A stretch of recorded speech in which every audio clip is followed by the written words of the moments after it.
CNN 웰빙 라이프.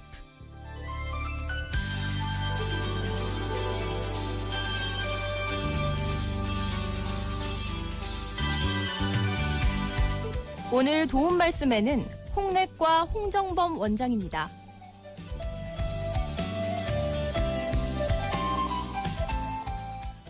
과민성 장증후군은 위 장관에 특별한 질환이 없고 구조적인 문제가 없는데도 설사, 변비 등의 배변 습관의 변화를 동반한 복통이나 복부 불편감을 특징으로 하는 만성 기능성 위장관 질환을 말합니다. 배변의 형태에 따라 변비가 주된 증상인 변비형 과민성 장증후군, 설사가 주된 증상인 설사형 과민성 장증후군, 설사와 변비가 번갈아 있는 경우 혼합성 과민성 장증후군, 그리고 분류불능형 과민성 장증후군으로 분류됩니다. 과민성 대장증후군은 소화기 질환 중 가장 흔한 질환의 하나이며 대표적인 기능성 위장관 질환으로 세계적으로 약 10에서 25%의 성인이 이 병을 가지고 있고 인종, 나이, 성별에 관계없이 흔한 질환인데요. 웰빙 라이프, 오늘 이 시간에는 과민성 대장증후군에 대해 알아보도록 하겠습니다. 말씀하신 것처럼 과민성 대장증후군은 현대인 대부분이 가지고 있다고 해도 과언이 아닌데요. 이런 질환은 왜 걸리는 건가요, 선생님? 왜 이런 질병이 발생하였는지에 대해서는 아직까지 그 기전을 명확하게 설명할 수는 없습니다. 소장 및 대장이 과도하게 수축하거나 장이 너무 민감하거나 장이 뇌와 직접 신호 전달을 주고받기도 하는데 이것이 비정상적이거나 또는 자율신경계에 이상이 있거나 면역이 과도하게 활성화되고 육안적으로 보이지 않는 미세한 염증이 존재하는 경우 등 다양한 기전들이 제시되어 왔는데 이들이 복합적으로 작용하여 발생할 것으로 추측하고 있습니다.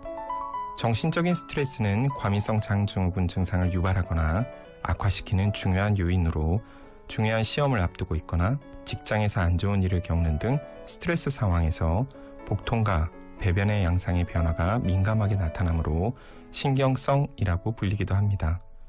이러한 스트레스에 대해 과도하게 민감한 것이 과민성 장증후군 발병의 주된 인자라고 주장하는 이들도 있습니다.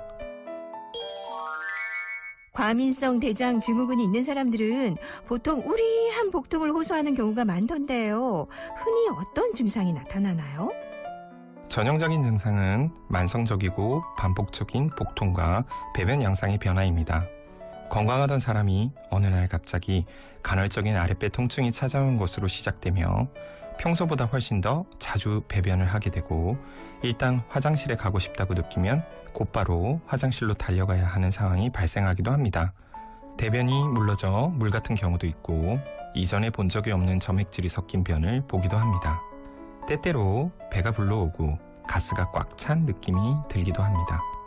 복통은 배변을 하고 나면 사라지는 것 같다가 잠시 후 다시 복통을 느끼게 되고 이런 경우 화장실에 가도 변이 나오지가 않아 오히려 변비라고 느끼게 되는 경우도 있습니다.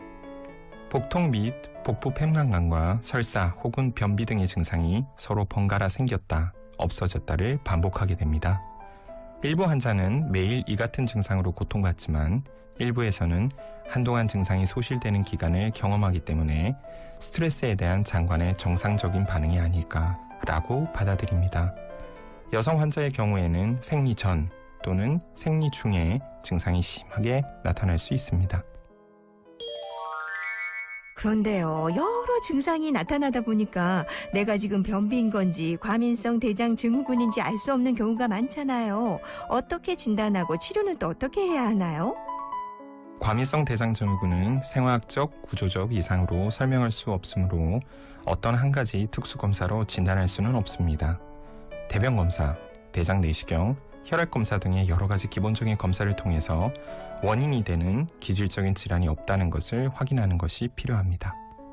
원인 질환이 마땅히 없음에도 불구하고 식사나 가벼운 스트레스 후 복통 혹은 복부 불편감 등 불쾌한 소화기 증상이 반복되어 만성적으로 나타나거나 설사나 변비와 같은 배변 장애 및 배변 후에도 잔변감으로 인한 불편감 등의 증상을 보인다면 과민성 대장증후군을 의심해 볼 수 있습니다. 특히 체중 감소, 혈변, 빈혈 등의 경고 증상이 동반되거나 50세 이상에서 증상이 처음 생긴 경우에는 대장 내시경 검사, 복부 CT 검사, 소전 검사 등이 필요할 수 있습니다. 치료는 과민성 대장 증후군의 원인이 되는 심리적인 불안과 갈등을 제거하는 것이 가장 중요한데요. 무엇보다 환자가 본인의 병을 잘 이해하고 대장에 심한 자극을 줄 수 있는 음식을 피하는 것이 중요합니다. 또한 과식을 피하고 편안한 마음가짐을 가지며 스트레스를 해소하기 위해 적당한 운동과 휴식을 취하는 것도 도움이 됩니다. 약물 치료는 장의 예민도를 떨어뜨리는 진경제, 변비에 효과적인 부피 형성 완화제 등의 약제를 사용하며 약간의 신경안정제를 보조적으로 사용하기도 합니다. 예방법을 잘 알고 조심한다면 질환을 예방할 수도 있을 텐데요. 어떤 점에 주의해야 할까요? 과민성 대장 증후군 환자는 스트레스를 줄이는 것이 급선무입니다.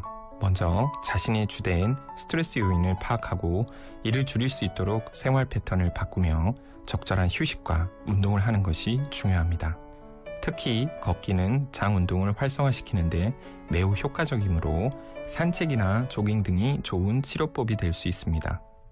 특정한 음식을 섭취한 후에 증상이 악화될 수 있기 때문에 증상을 유발하는 음식은 피하는 것이 좋은데 특히 카페인, 술, 지방이 많이 함유된 음식은 좋지 않습니다.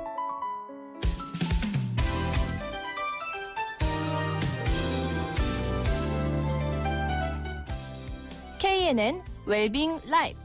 지금까지 홍내과 홍정범 원장이었습니다.